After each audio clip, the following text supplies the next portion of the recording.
سلام دوستای عزیز کانال بانی با سلیقه، به کانال ما خوش اومدین. امروز میخوایم یه نوشیدنی چربی سوز و فوق‌العاده سالم و خوشمزه رو با هم دیگه درست بکنیم. حتما دتاکس واتر رو شنیدین یا حالا خودتون درست کردین که همون آب تمدار هست. خیلی ها در طول روز ممکنه میلشون نکشه آب بخورن و آب کم بخورن، یا خیلی ها میخوان لاغر بشن، چالش لاغری شرکت کردن با ما و میخوان آب زیادی بخورن. این دتاکس واتر کمک میکنه که آب طعم بهتری بگیره و آب بیشتری بخوریم. یعنی یه لیوان از این میخوریم احساس نیاز به آب پیدا میکنیم و بیشتر میخوریم. امروز دو تا مدلش من درست میکنم، با هم دیگه میبینیم چه جوری هست. مدل های بیشترش رو توی استوری من میذارم، استوری ها رو دنبال بکنیم. ما از امروز شنبه یه چالش لاغری 40 روزه شروع کردیم با هم دیگه توی اینستاگرام، تلگرام و یوتیوب، توی کلا شبکه‌هایی که ما داریم. امیدوارم با ما همراه باشیم و این چالش لاغری رو با هم دیگه ادامه بدیم. خب برای درست کردن دتاکس واتر نیاز داریم به میوه هایی که حالا هر میوه‌ای که توی خونه داشتیم. من خیار و پرتقال و سیب و لیمو استفاده کردم و اگر برای لاغری میخواین استفاده بکنین زنجبیل حتما باید بریزیم یا دارچین. من حالا یه مدلش رو با زنجبیل درست میکنم، یه مدلش رو با دارچین. و نعنا هم باعث میشه که آب بوی خوبی بگیره و وقتی که شما این رو میخورین دهنتون بوی خیلی خوبی بگیره. میتونین میخک هم استفاده بکنین اگر نعنا نداشتین. نعنا حتما باید تازه باشه، نعنای خشک و اینها نمیشه. خب با هم شروع میکنیم به درست کردن. اول میوه ها رو با پوست خرد میکنیم. میوه ها رو باید تمیز بشوریم، چون که با پوست میخوایم خرد بکنیم. تمیز بشوریم و ضد عفونی بکنیم. حالا هر مدلی که داشتین خرد میکنیم. من حلقه خرد میکنم، میتونین ریستر خرد کنین، میتونین رنده بکنین، دیگه سلیقه‌ای هست.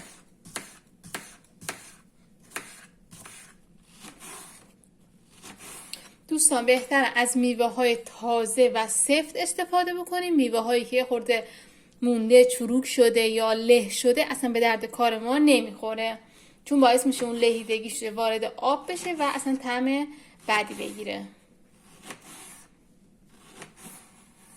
سر و تهش هم که میندازیم میره.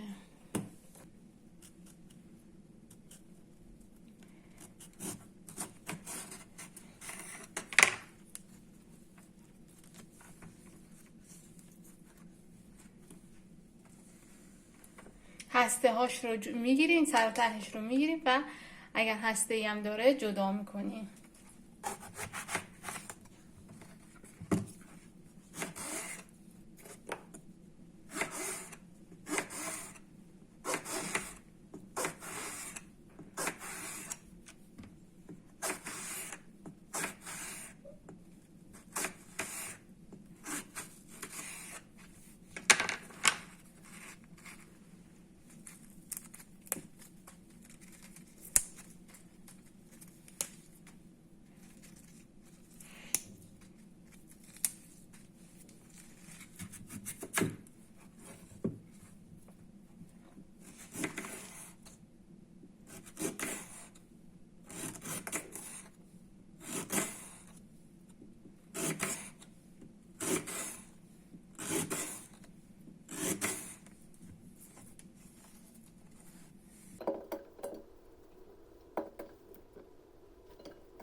میوه ها رو میریزیم، بعد آب رو میریزیم.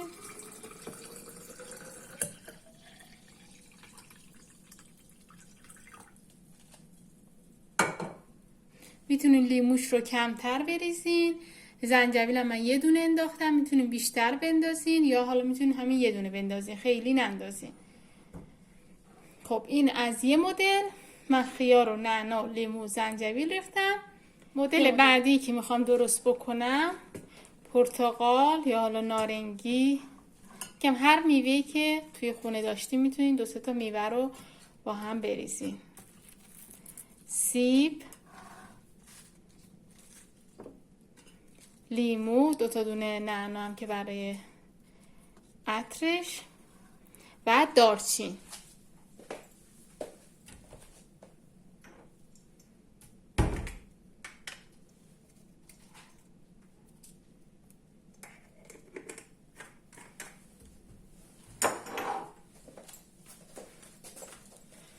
چند تا تیکه دارچین هم میندازم. دوباره میوه های مورد نظرم رو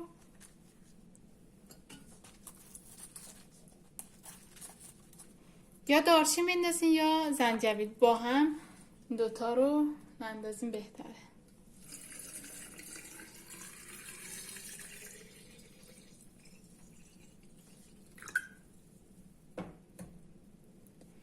خب اینم از مدل بعدی. میتونین یخ هم بریزین داخلش، ولی یخ خب حالا میگم برای کبد مضر هست.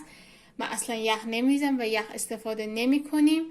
همینجوری میذارم داخل یخچال، درش رو میبندیم میذاریم داخل یخچال 5-6 ساعتی بمونه و بعد نوش جان میکنین.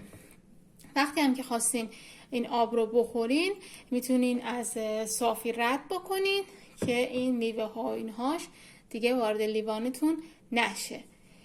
و یا اینکه میتونین از لیوان های مخصوص دتاکس واتر بگیرین، اونها خیلی خوب هست. این وسطش حالت میله مانند یا لوله مانند داره که میوه ها رو داخل اون میریزیم و اصلا قاطی آب نمیشه. اونها خیلی بهتر هستش. اگر میخواین هر روز درست بکنین و استفاده بکنین بهتر هست از اون لیوان اگه پیدا کردین بخرین. و اینکه یه روز بیشتر هم نمونه، تازه به تازه درست بکنین یا مصرف بکنین تأثیرش بیشتر هست.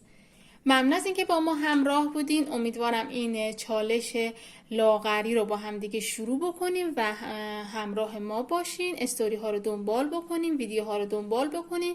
سعی میکنیم توی این مدت ویدیوهایی بذاریم که غذاها یا نوشیدنی هایی باشه که کم کالری تر باشه و چربی سوزتر باشه. ممنون از توجهتون. تا ویدیو بعدی و آموزش های بعدی، خدا نگهدار.